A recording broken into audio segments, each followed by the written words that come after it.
ಚಿತ್ರದುರ್ಗದ ರೇಣುಕಾಸ್ವಾಮಿ ಕೊಲೆ ಕೇಸ್ಗೆ ಸಂಬಂಧಪಟ್ಟಂತೆ ಪವಿತ್ರ ಗೌಡ, ದರ್ಶನ್ ಸೇರಿದಂತೆ ಆರೋಪಿಗಳೆಲ್ಲ ಜೈಲಲ್ಲಿದ್ದಾರೆ. ಸೆಂಟ್ರಲ್ ಜೈಲಲ್ಲಿ ದರ್ಶನ್ಗಾಗಿ ಪವಿತ್ರ ಅವರ ಮನಸ್ಸು ಕೊರಗ್ತಾ ಇದೆ. ದರ್ಶನ್ನ ನೋಡೋಕೆ ಅವಕಾಶ ಕೇಳ್ತಾ ಇದ್ದಾರಂತೆ ಪವಿತ್ರ ಗೌಡ.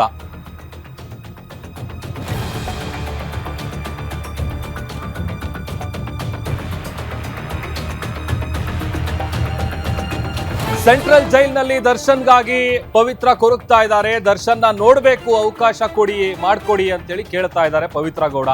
ದರ್ಶನ್ನ ನೋಡೋಕೆ ಜೈಲಲ್ಲಿ ಪವಿತ್ರ ಗೌಡ ಅವರು ಹರಸಾಹಸ ಪಡ್ತಾ ಇದ್ದಾರೆ.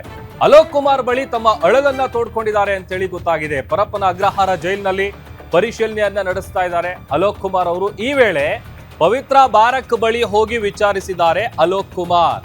ಜೈಲಿನಲ್ಲಿ ಕನ್ನಡ ವ್ಯಾಕರಣ ಕಲಿತಾ ಇದ್ದಾರೆ ಪವಿತ್ರ ಗೌಡ ಅವರು. ಇದೇ ವೇಳೆ ದರ್ಶನ್ ಭೇಟಿಗೆ ಅವಕಾಶ ಮಾಡಿಕೊಡಿ ಅಂತ ಮನವಿ ಮಾಡ್ಕೊಂಡಿದ್ದಾರೆ.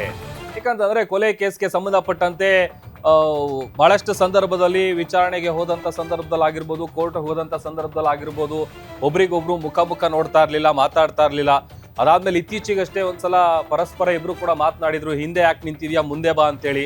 ಈ ತರದ್ದೆಲ್ಲ ವಿಚಾರಗಳನ್ನ ನಾವು ಗಮನಿಸಿದ್ವಿ. ಬಟ್ ಈಗ ಜೈಲಲ್ಲಿರುವಂತಹ ಪವಿತ್ರ ಗೌಡ ಅವರು ದರ್ಶನ್ನ ನೋಡ್ಬೇಕು ಅಂತೇಳಿ ಒಂದ್ ರೀತಿ ಪರದಾಡ್ತಾ ಇದ್ದಾರೆ. ಒಂದು ಅವಕಾಶ ಮಾಡಿಕೊಡಿ, ನಾನು ಅವರನ್ನ ನೋಡ್ಬೇಕು ಅಂತೇಳಿ.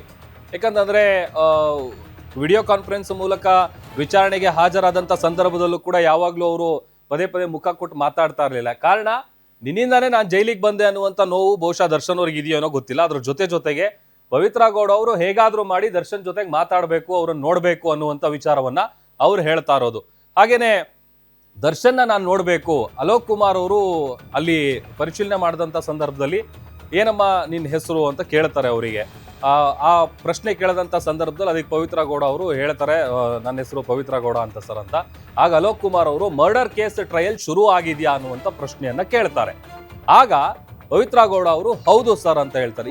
ಈ ಒಳಗಡೆ ಜೈಲ್ ಒಳಗಡೆ ನಡೆದಂತಹ ಕನ್ವರ್ಸೇಷನ್ ಹೇಗಿತ್ತು ಅನ್ನುವಂಥದ್ದನ್ನು ನಾವು ಗಮನಿಸ್ತಾ ಇದೀವಿ. ಏನೆಲ್ಲ ಮಾತನಾಡಿದ್ರು, ಆಮೇಲೆ ಅವ್ರು ಏನ್ ಪ್ರಶ್ನೆಗಳನ್ನು ಕೇಳಿದ್ರು, ಇವ್ರು ಅದಕ್ಕೆ ಉತ್ತರ ಹೇಗೆ ಕೊಟ್ರು ಅಂತೇಳಿ.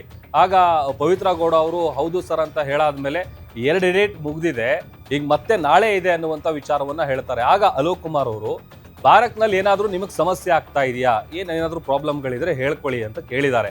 ಆಗ ಏನೂ ಪ್ರಾಬ್ಲಮ್ ಇಲ್ಲ ಸರ್, ಆದ್ರೆ ನಾನು ದರ್ಶನ್ ಅವರನ್ನ ಒಂದ್ಸಲ ನೋಡ್ಬೇಕು ಅಂತೇಳಿ ಅವರು ಮನವಿಯನ್ನ ಇಟ್ಟಿದ್ದಾರೆ.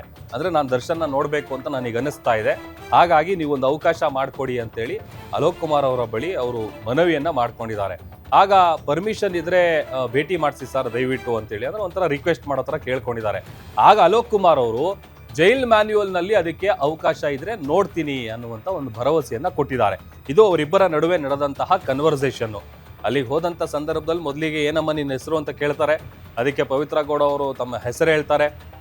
ಅದಾದ್ಮೇಲೆ ಟ್ರಯಲ್ ಆರಂಭ ಆಗಿದೆಯಾ ಅಂತ ಕೇಳ್ತಾರೆ. ಹೌದು ಸರ್ ಅಂತ ಹೇಳ್ತಾರೆ. ಮತ್ತೆ ಇನ್ನ 2 ಡೇಟ್ ಇದೆ, ಈಗ ನಾಳೆ ಕೂಡ ಇದೆ ಅನ್ನುವಂಥ ವಿಚಾರ ಹೇಳ್ತಾರೆ. ಅದಾದ ಮೇಲೆ ನಿಮಗೆ ಏನಾದರೂ ಸಮಸ್ಯೆ ಇದೆಯಾ ಅಂತ ಕೇಳದಂತ ಸಂದರ್ಭದಲ್ಲಿ ಸಮಸ್ಯೆ ಎಂತ ಇಲ್ಲ, ಬಟ್ ದರ್ಶನ್ನ ಒಂದ್ಸಲ ನೋಡ್ಬೇಕು ಅಂತ ಅನಿಸ್ತಾ ಇದೆ ಸರ್, ಏನಾದರೂ ಅವಕಾಶ ಇದ್ರೆ ಮಾಡ್ಕೊಡಿ ಅನ್ನುವಂಥ ವಿಚಾರವನ್ನ ಅಲೋಕ್ ಕುಮಾರ್ ಮುಂದೆ ಇಟ್ಟಿದ್ದಾರೆ. ಈ ತರದೊಂದು ಬೇಡಿಕೆ ಅನ್ನುವಂಥದ್ದು ಗೊತ್ತಾಗ್ತಾ ಇದೆ.